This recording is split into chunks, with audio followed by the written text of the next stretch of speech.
trying to sling the dopest rhymes in the galaxy. Let me take a minute though.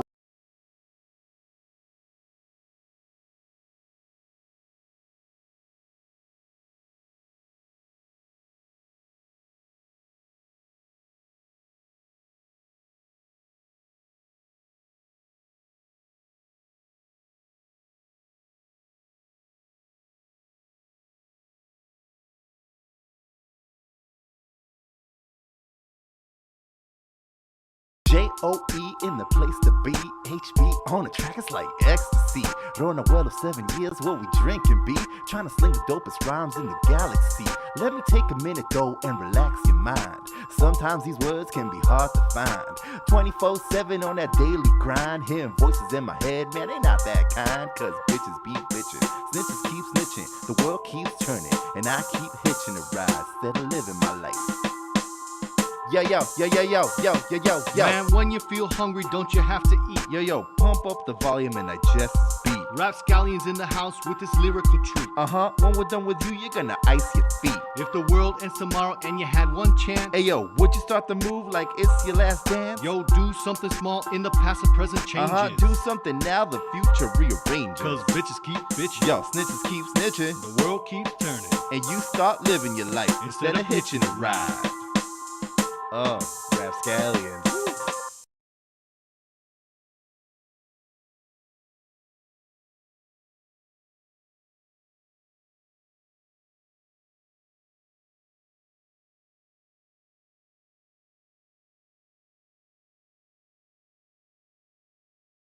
Welcome, everybody. This is episode 2 of season 2. No technical difficulties today. We're talking about the Theatre Guild of Ancon. We're live. My name is S2E2, and next to me, the other 0.5 of the Rapscallions. Guess who? Hey, what's up, HB? I'm happy to be here. I feel like we've been away for a really long time. I know, man. Last week was such a bummer. Like we've been on sabbatical or something. On a very highly paid, enjoyable sabbatical. God. We were all set. We were all set to talk about one of our favorite things, our beloved Theatre Guild of Ancon, the community theater where I got my start, where Joe got his start, where we met each other, and where the idea for the Rapscallions sprang forth from the creative juices. Yes, certainly a magical place, a place that has inspired many people throughout the years from its inception in 1950 to the present day, the longest running theater in Panama. That is a historical fact. Now, people say it's not the oldest theater, but it is the longest continuously running theater in all of Panama. They've been there's been shows every year for the past 70 years. And even during the pandemic, thankfully, they were still able to keep it popping with online stuff. But we're going to talk about that later, HB. We're going to talk about that. We have a lot of time to talk about that, and for people to share their experiences, their stories. But first, HB, we got to talk about how life is. How's your week been, my friend? My week's been pretty good. I've had some exciting things. I've had some castings. Hopefully I can make those things come to fruition. You know, it's been kind of tough in the city with crappy internet, but we made it work. And, you know, the puppy dog's getting bigger. Sunday, you all met Sunday on another episode. Maybe we'll meet her later on today. She's getting bigger. We're training her. She's super smart. We love her. Such a beauty. Such a beauty. She is a cute puppy indeed, man. She's a very cute puppy. What have you trained her to do so far? Sit, stay, lay down, come, and the one where she drops stuff out of her mouth. Get that out of your mouth! That's the exact command. That's what you do. You scare them into paying attention, to doing what you want them to do. It's like, no. Has she eaten any of your socks? She likes to chew on socks, but mostly she likes to nip at like the hems of your shorts. Right. Why is that? So when you're putting your pants on, she's nipping away, and I'm very scared that she might nip the wrong places. Not ready for that. Man, that'll be very painful. She still has those puppy teeth that are very super sharp. Devastating those teeth. And I'll have you all know that she's a very happy omnivore. She likes her meat. I've given her some eggs as a treat, some delicious chicken livers, to help Uh-huh. her coat. She was a rescue dog, so she needs all those extra vitamins. Hmm. And she also enjoys mangoes, nanse. She loves nanse. Nice. And Mamon, she likes Ginups, but she went and first she was chewing on them, and then she was like, "Screw this! I'm just going to swallow them whole." So she had about What? 6 Mamon seeds that wouldn't go south, so they had to come back north. You know what I'm saying? Oh goodness. Well, I'm sure she learned her lesson. Yeah, she did. I'm She, sure she after a learned her few lesson. days of hardship, she wasn't feeling too hot. She Man. learned her lessons. She's also has some other delicacies in her life. She likes chicken poop. Oh, nice. That's good. Yeah. Chicken poop is full of and nutrients.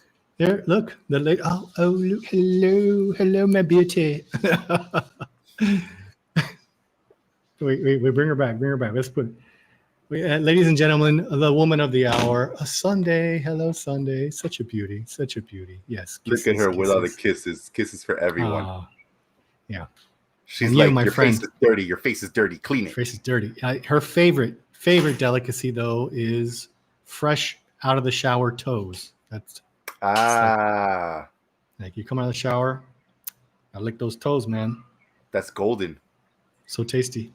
I think all the puppies love that, man. Yeah. They never tell us that. Before you get a puppy, they're not like, hey, they're going to lick your toes 24 hours a day, 7 days a week. That's not in the manual. No, it's not. Well, that's good that she eats all types of things, man. I think sometimes, because we feed Mo a lot of vegetables and stuff, man. We keep him, omnivorous. And people are like, he eats broccoli?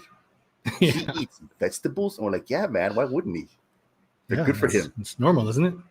Yeah. For treats when you're training, you can use dog food, but also we use carrots and banana slices. Oh, yeah, Mo loves the bananas. Yeah, man. Yeah, it's bananas. Yeah, man. Bananas is bananas. How was your week, my friend? My week, man. My week has been exhausting, man. It has been an exhausting week. I'm sure the people out there listening that work in offices will understand. Man, going back to offices is exhausting, especially when you've been working from home for forever. I had to go into the office. I normally go in once a week, twice a week, depending on what I have going on. This week, I had to go in 4 times.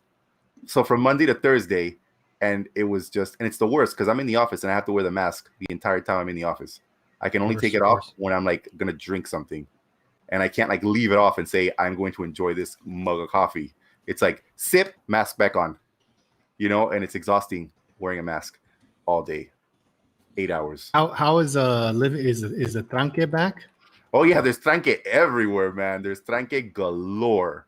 You would not. I think it feels like we've gone back to living the way we used to live prior to the pandemic, except that we all wear masks now, all the time.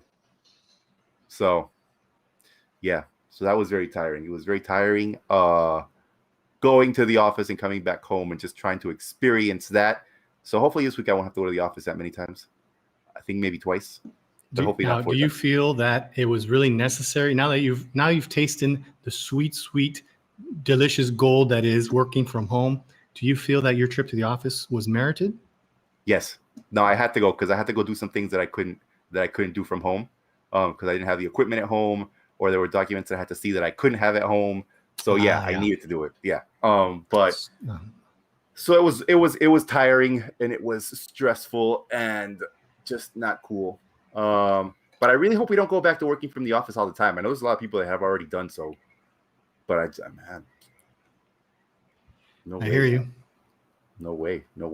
And other than that, the Olympics are happening, which is cool, but it's very difficult to watch them because they're so early in the madrugada that I have not watched anything about the Olympics. All I know is the Panamanian boxer. She's amazing.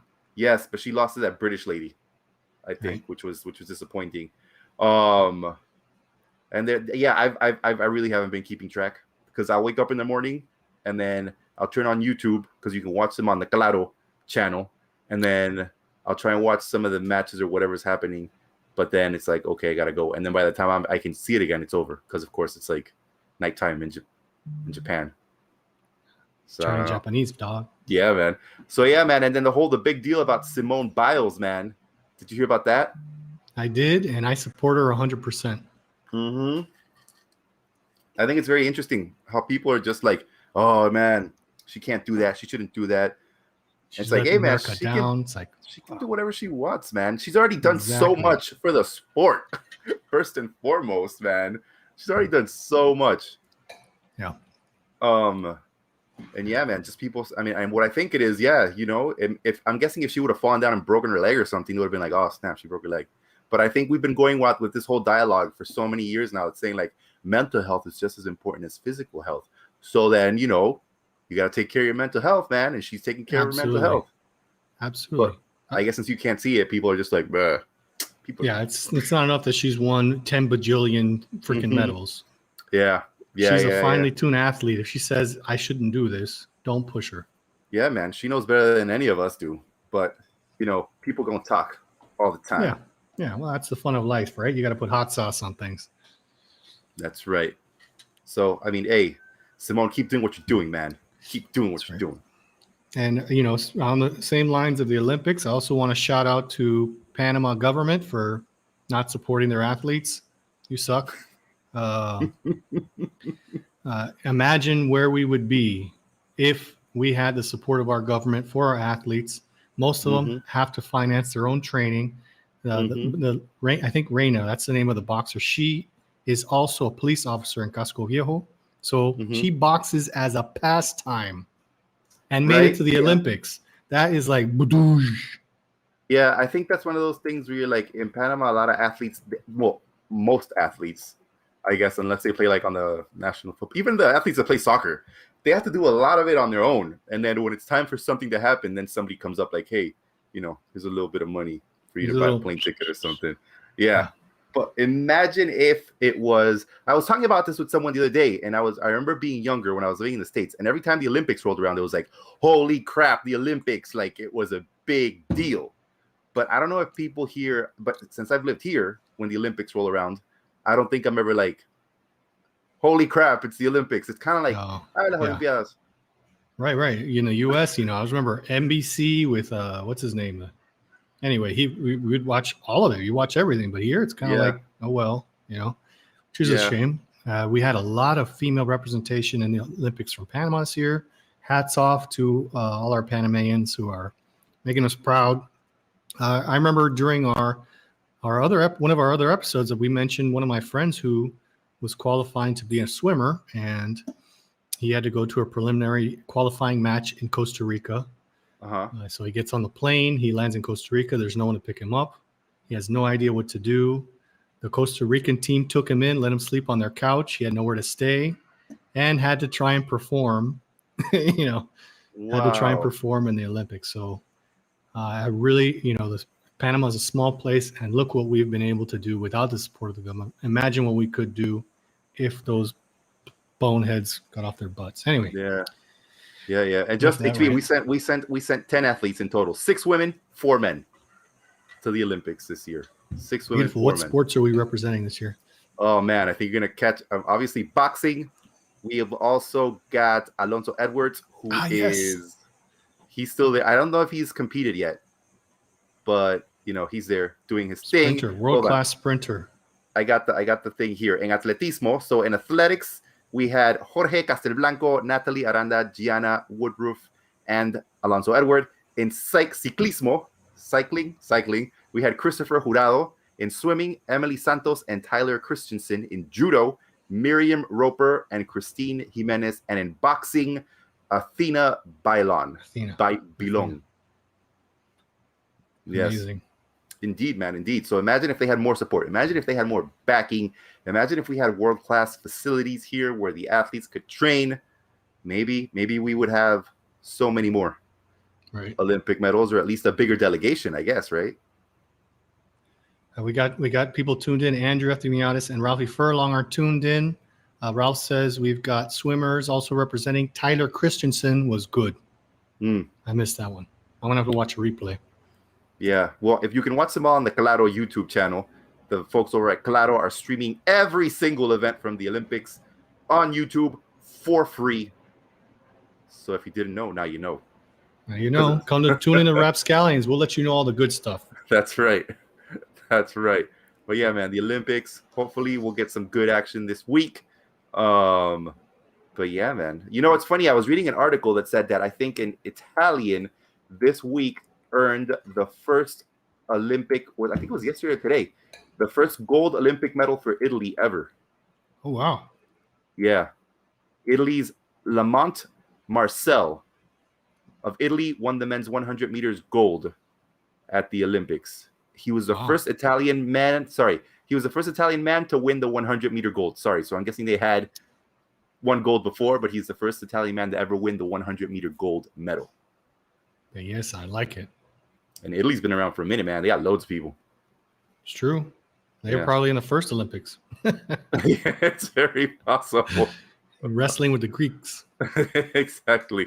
Ralphie also mentions, he's like, what's up, boys? I was flying back from California last Sunday. Missed you guys. Yes, we know we had technical difficulties. ¿Qué pasa contigo, man? Tigo decided that they didn't want us to stream, so they shut off my internet. So screw you, Tigo. Man. They did. Hope they didn't hear me. Hey, but you know what, man? They give you really good service over in the interior, man. It's interesting that in the city it's just like the opposite. It's awful. Here, zero latency, super fast speed. In the city, nada. Maybe they're trying dial-up connection. They're trying to send you a sign, man. They're just like, HP, stay in the interior. That's what I'm hearing, loud and clear. Don't come to the city, HP. Who knows, man? Who knows? So, any other news for this week? What kind of updates do we have? We'll be working on a cool project. We wrote a song with Shorty and Slim, and we're going to be working on that video this week. It's going to be a lot of fun. And I think that's about it. Joe, let's get started, man. Let's get crack-a-lackin'. Let's get crack-a-lackin' on the Theatre Guild of Ancon. HB, why don't you tell everyone what how did you come up? Because I know you have your history with the Theatre Guild it runs much deeper than mine, man. You've known it for a lot longer. So what has your life been? What has your life been like with the Theatre Guild of Ancon? When was the first time that you went to it, that you saw it? What did you do? And then you left it, and then you came back. Just fill us in, man. Fill us in. I will. Before I mention that beautiful lifelong connection, Captain Andy says, my girlfriend's father, John Aniston, got his start there. Oh, wink, wink. We'll talk more about that a little later. Congratulations, Captain Andy, for dumping your boyfriend and getting a girlfriend. Very proud of you. Indeed. Very good. So, growing up in the Canal Zone, we had a lot of theaters. A lot of town sites had theaters. A theater was represented very, very much in high school. How many theaters? Had to be in the school plays. Sorry, how many theaters were in the Canal Zone? You got me on that one. I did not do my research very well in preparation for this show, even though I had 2 weeks. But just to give you more information on that, remember when they were first building the canal, Stevens came down here. John Stevens came down, and after the French experience of everyone just dying from disease and being in the mud, the first order of business was to fix the drainage, right? To fix the sewage to control yellow fever. For sure. Step number 2 was to make an environment where people could thrive. You're not going to have a successful workforce if they don't want to be there. So he created housing. He created, stadiums, schools, hospitals, and theaters. If you think about it, there were a lot of social clubs in the Canal Zone in the construction era.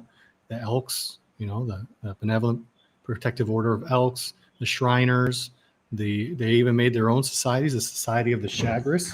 I have one of their books here, Society of the Chagres. And all that was so that, when people work hard, they should have things to relax and to enjoy themselves. So for sure, there's lots of theaters around the zone. I'm sure Ralph and Cap Mandy can help me out with that. I know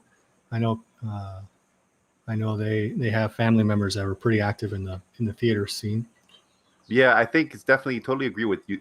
on that, man, that I think, and it's very interesting to think that so long ago you had, such a massive endeavor as the canal being built, and it was going to require such a lot of effort and work, and people were going to need to want to be in the location where they were going to be working. So it was one of those things where you're sending people, or people are coming to potentially at the time what was one of the most hostile locations in the world to work at, right? So you had to make it one of those things where, all right, you're going to be working and it's going to be like difficult sometimes. So then you also have to have the capacity to relax and enjoy and see a show, because, you don't just live to work.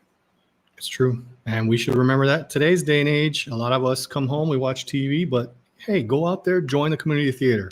Mm-hmm. Go out and join the Lions Club or the Elks Club.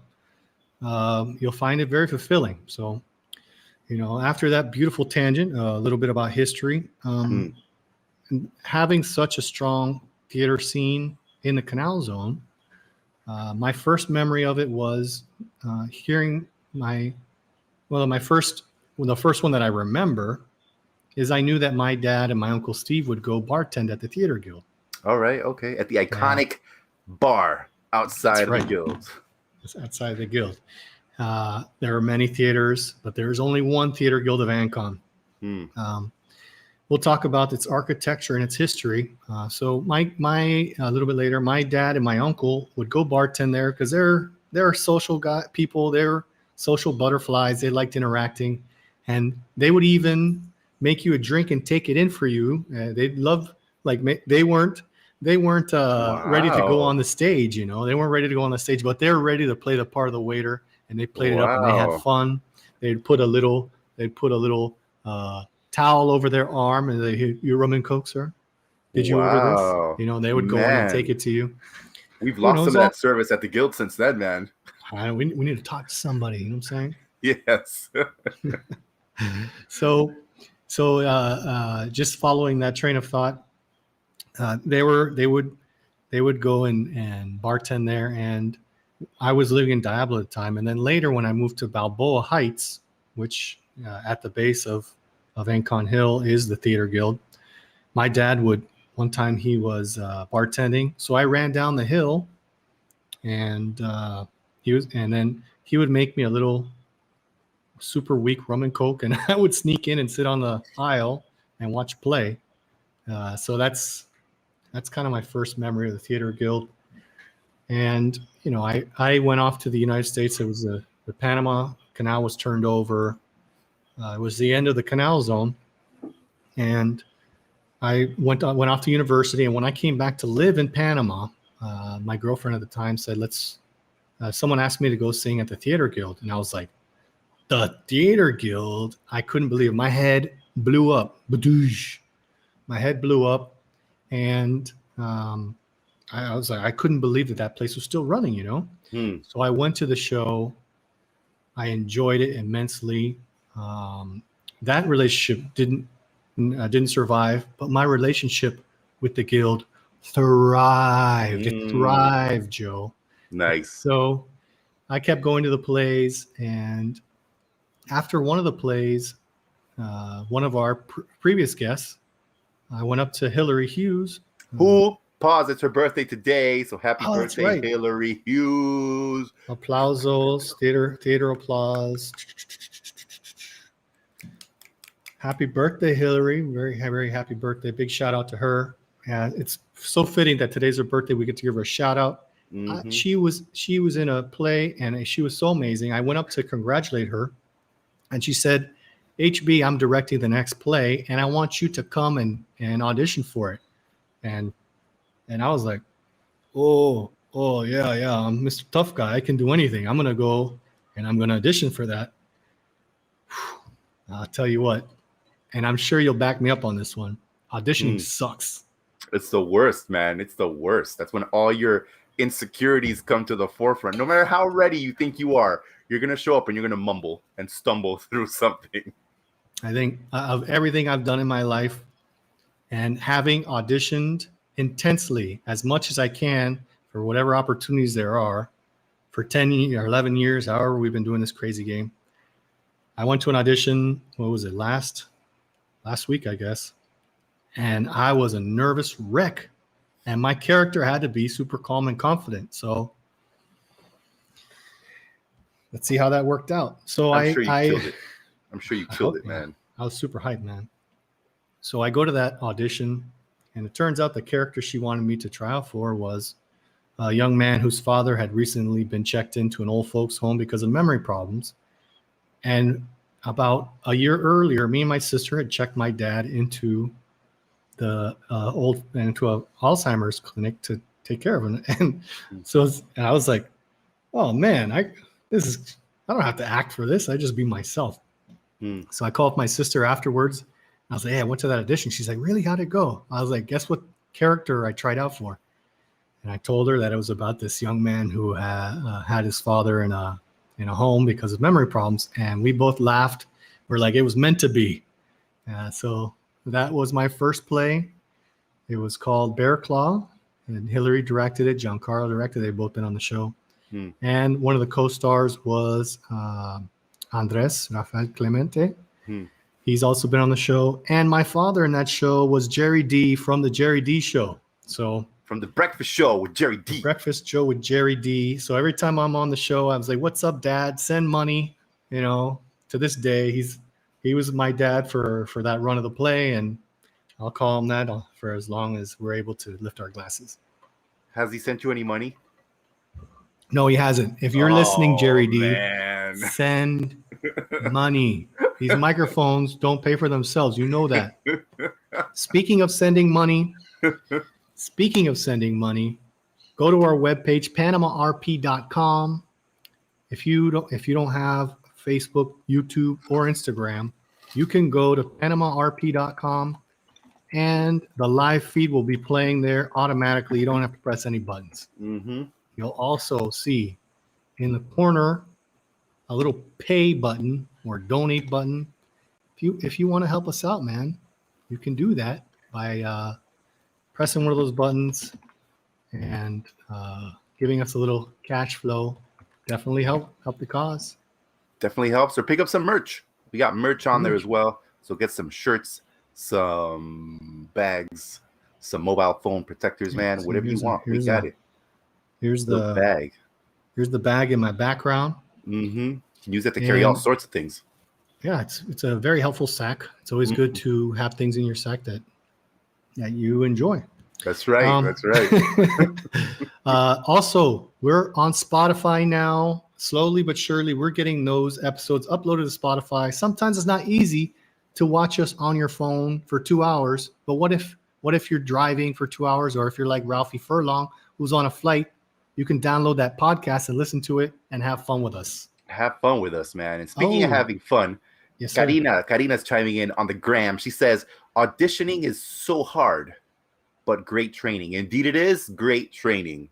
Yeah, it is great training. So even though you don't enjoy it, it's sometimes it's necesario. It's necessary, man. Because you got to. So we have a very important person. A VIP has just commented. Tina McBride has commented. Ooh, Tina McBride. Yes, and several years ago, we're not going to say the exact years, but she gave birth to Hillary. Some of your finest work, if I might say so. Indeed, congratulations. She says that play made me laugh so much. It was a lot of fun, that play. And speaking of laughing, we talked about props. Sometimes props aren't in their places, right? Yeah. So it was Love Jangamel was in that show, and she plays the nurse, and she opens the armoire and is supposed to take out some papers to give me that my father left me after he passes away, right? Yeah. So she opens it, and the papers aren't there. What'd she do? I don't know what's going on. So I'm staring at her, and I see she turns into stone, right? She opens it and she turns into stone. And then, of course, the great actress she is, she just ran with it. She pulled out a tennis shoe and handed it to me. A tennis shoe? Yeah. And we started laughing. But we had to make it look like we were crying. Like, yes, he loved to jog so much. I'm so glad that he let these are the shoes that he won the Boston Marathon in. Oh my gosh, improvisation at its finest. Yes, sir. Yes, sir. So that was my beginnings, Joe. Please How tell me, how did incredible. the famous Jose Gabriel Mesquita, Lord Joe, Lord Gabriel Chantwell, how did you find your merry way to the Theatre Guild of Ancon? How did I find my way to the Merry Theater Guild? The Merry Theater Guild. Let's see. I think I was invited in 2009 to do an improv workshop. I think that was around the time that Nick and Danielle had arrived to Panama. I don't know when Nick and Danielle Miles. I don't know when they arrived to Panama. Maybe it was the year before or something. Anyways, but Andres Clemente, who again we mentioned earlier, he had done a Christmas show, and then he got to know them, and they told him they were gonna do an improv workshop, and I was like, oh, that sounds fun. But of course, I was very shy back then. I was much more of I consider myself an introvert, but I was much more. But I can become an extrovert when it's necessary. But back then, what is it? An omnivert? Is that a person? Is that a word? It is now. So he was like, oh, come do the workshop. And I was like, all right, yeah, cool. That sounds good. So then, of course, going out and playing and stuff with a bunch of people I never met before, man, that can be hard for millions of reasons. But anyways, I went and we played around. He was there, and our friend Ricardo Agurcia, he was also there. He's been on the show before, great friend to the show, Nemo. So we did the workshop, and then what I didn't know was that from that workshop, they were gonna select people to be in the cast of Improv 8 that year in 2009, right? So I was like, I didn't think any of my performances during the trials or the rehearsals were any good. I was like, man, the chances of me getting selected are slim to none. And I remember, and I was like, oh, well, and I had to go on a work trip. I had to go on a work trip to Colombia. So I left. And then I remember one morning I woke up and then I got the email from Danielle and I was like, oh man, here's the rejection email, of course. I mean, what else am I to expect? And then to my surprise, I had been selected to be in the cast. And it was such a beautiful feeling because it was one of those things where I'd never really thought I was good at it. And then just to get that was sort of like that validation that it was like, hey, yeah, you do have talent. You can be good at this, if you put in the work and you practice and all that stuff that we do, right? So then I just remember being so happy and feeling so like, just to have been acknowledged in that way, even though I felt that there were people that were so much like more that were way better than I was in the course. So then we did the Improv 8 that year in 2009, which was a huge success. It was incredible. I'd never been a part of something at that time in my life. I'd never been a part of Was that the first Improv 8 or the second one? That was the first one. Well, because first they did Improv 8.5, which was the year before. And then that year they did Improv 8. So that was like the first Improv 8, proper Improv 8. Gotcha. So then like the one that we know now started there at that moment. So then, I was in there with people such as Andres, Nemo, Nick Miles, what's this guy's name? Varun, excellent actor, super funny, man. I had some great scenes with him. Aquilino was on there. I had some great scenes with Aquilino as well. Inez, so many cool people. Matthew Addis. And it was really funny because the first play I had gone to go see at the Guild was a play which was 2 halves. So this was before Improv 8. I forgot what it was called, but I remember it was 2 plays. It was 1 play, right, with two different plays on either side of intermission. One of them was starring Nemo, and he was doing a thing with Tony Lowe and some other people. And then the second part was Matthew Addis and Varun, and they were doing this other thing that was like just the 2 of them up there. And I remember when the show ended, I was like, oh my God, those are actors.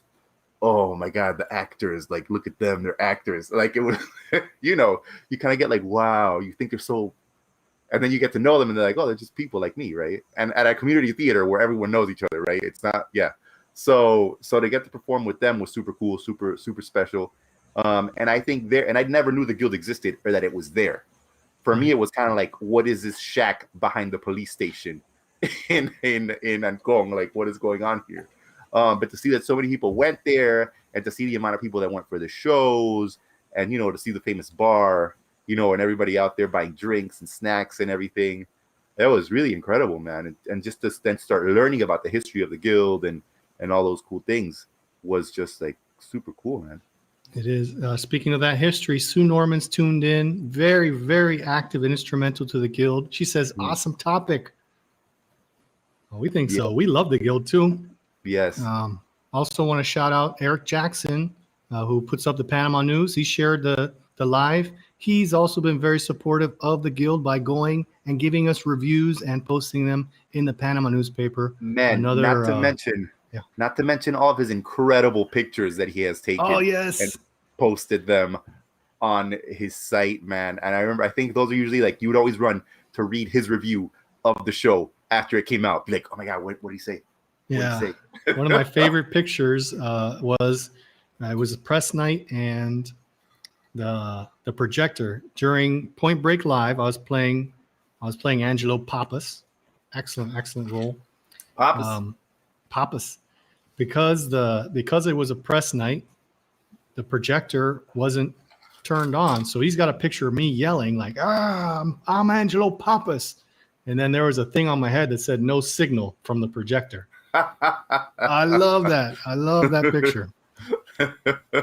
Check out the Panama News. Yeah, man. And throw some support over Eric Jackson's way. He's been very kind to us in the Theater Guild. Totally, man. Past several years. For sure, man. For sure. Yeah, and that was sort of my first experience at the guild. And then after that, I think I did another show that year.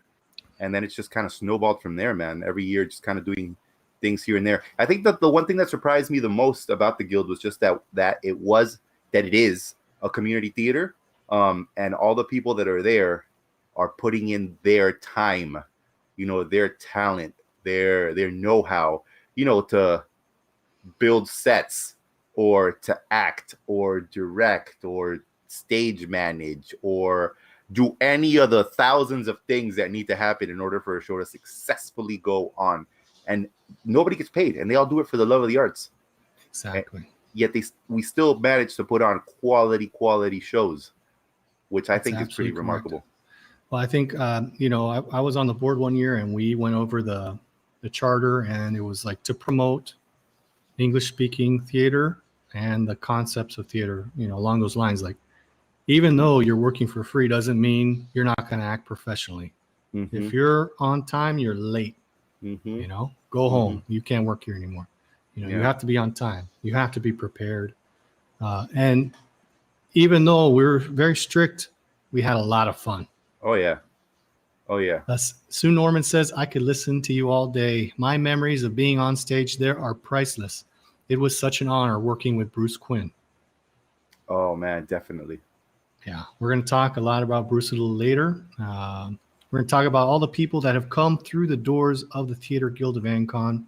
Joe, I think you brought up a good point. Let's talk a little bit more about what comprises a community theater and what it means. We all work for free. Yeah. So, are you guys out there listening? You're like, well, I don't want to be an actor. What are some of the other positions they could do? Maybe we could entice people to join up at the guild. Well, it's always good to have people that are great at building things, man. So if you're good at working with wood, paper, whatever, there's always a need for people that can build great quality sets and have their skills displayed in front of the hundreds of people that are going to come and watch the show, because you built that. There's always we always need to have people backstage doing the stage management, making sure all the props are in place so that amazing actors like HB and Love don't have to improvise with a shoe, though it's funny. Ideally, that wouldn't happen all the time. So it's always great to have stage managers, man. And stage managing is hard too, man. It is. That is wow. That's not something that's usually a role that's filled in Panama theater and a Panama theatrical scene. That is changing though. But if we talk about, let's say, Broadway, right? You have the director. Everyone knows what the director does. Yeah. The director comes in, he sets up the play, he gets it the way he likes it. He or she, they set up the way they like it, and get all the different people together. And then, strictly speaking, once the director is done and the show starts, he leaves. Yep. And the person in charge is the stage manager. Stage manager is God. Mm-hmm. If you're a lead actor, if you're the number one actor and you're getting paid millions of dollars and the stage manager is walking, you step out of the way and the stage manager gets complete authority, gets the right of way. Which is the way it should be. I think here, sometimes I've seen that the actors treat stage managers as if they were their assistants, and they're like, "I need this, go get it." But no, man, a stage like manager is no one's assistant. Indeed. So yeah, stage managing. Like you said, if you're good at building stuff, come in and be a set builder. One thing that people don't think about, and maybe you're good at you always wanted to participate in theater or the arts, but you think maybe I wouldn't be a good director, maybe I wouldn't be a good actor. If you're good at raising money, come be a producer. Oh snap! True that, man. Producers are even always though people are working for free, those plays don't go on for free. No. The printing costs of the pamphlets, Posters. Posters, props, sets, Sometimes materials, costumes or outfits, all those things. True. And So, the community has also been very kind. You can go. We went to for Woman in Black. We went to a thrift store and they donated some of the old outfits. They donated them so that we could use them. right. So the community, it is a community theater, and you live or die by the support you get from the community. What are some other positions? Lighting Lighting is always important. Yeah. Lighting is always, and it's a key skill to learn as well. And thankfully, there's always people available that can kind of pass on that knowledge and kind of teach you how to do different things, be it by workshops or one-to-one. Because lighting is key. Like in a show like Woman in Black, you have to create that perfect sort of ambiance of like mystery and horror or whatever. So the person doing the lights there had to be on point. Indeed. On point. It's much more than just flicking a switch on and off. Right. Yeah. You have to make, I heard something in a podcast the other day that really resonated for me, where they told the production manager, they're like, well, you lit the stage, but you didn't light the story, so Wow. things could be seen, but you didn't like the story. You didn't create an environment. Yeah. I think that came up once in One Man Christmas Carol, where you and Andres were coming on stage, and Bunce was still working on one of the lights, and it put you guys in silhouette when you guys break up. And I was like, and I looked at him, I was like, that was amazing. Can we do that more? So, playing with the light and how things are represented. The stage is such an incredible way to represent things. As in contrast with a movie, you have a camera, you can tell the audience where to look. I was like, I'm going to zoom in on Joe's eyeball, and that's how we tell the audience that Joe's eyeball is important.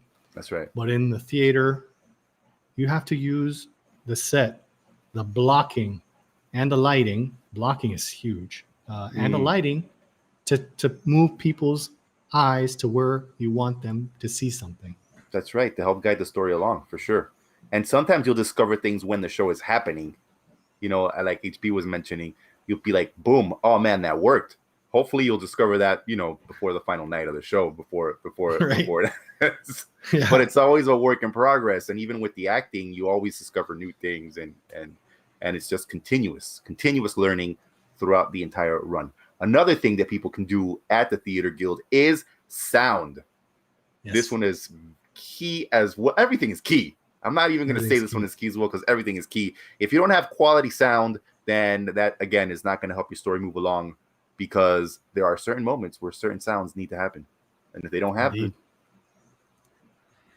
that one of the lovely things about the guild is that we were able to go up without microphones, right? Truth, yes. But there are other sounds. There's ambient sounds. There's music that can go on, and there's maybe you need a crack of lightning. There's music cues, sound cues, which very much influence the show. And I think, speaking of sounds, I think one of the things which is very special to the guild, which I think a lot of theaters probably they don't have this blessing, that we have is the sink roof, which whenever it rains makes it incredibly difficult to hear inside the theater. So it really forces you to project. Oh, boom. You really know how to, you can throw your voice out to the furthest person in the audience thanks to the rain. Exactly. to The the rain rain. taught us well. Anyone who grew up with a tin roof knows that sound of rain is very pleasing when you're trying to take a nap. But when you're Yes. trying to do a stage whisper, hey, Oh Joe, my gosh. look over here. Oh, I've had an experience there. Carina and I were on stage together. It was the death of Trotsky. I was playing Trotsky and she was my wife, and it was raining so hard. It was raining so hard. Our car actually got flooded out that night. I was bellowing, Joe. I was bellowing so hard, just bellowing. And then afterwards, my goodness, It's hard, man. It's hard. I had to douse those vocal cords with some drink. What are you sipping on, by the way? We forgot to talk about our drink today. True that. Well, today, my friend, I am drinking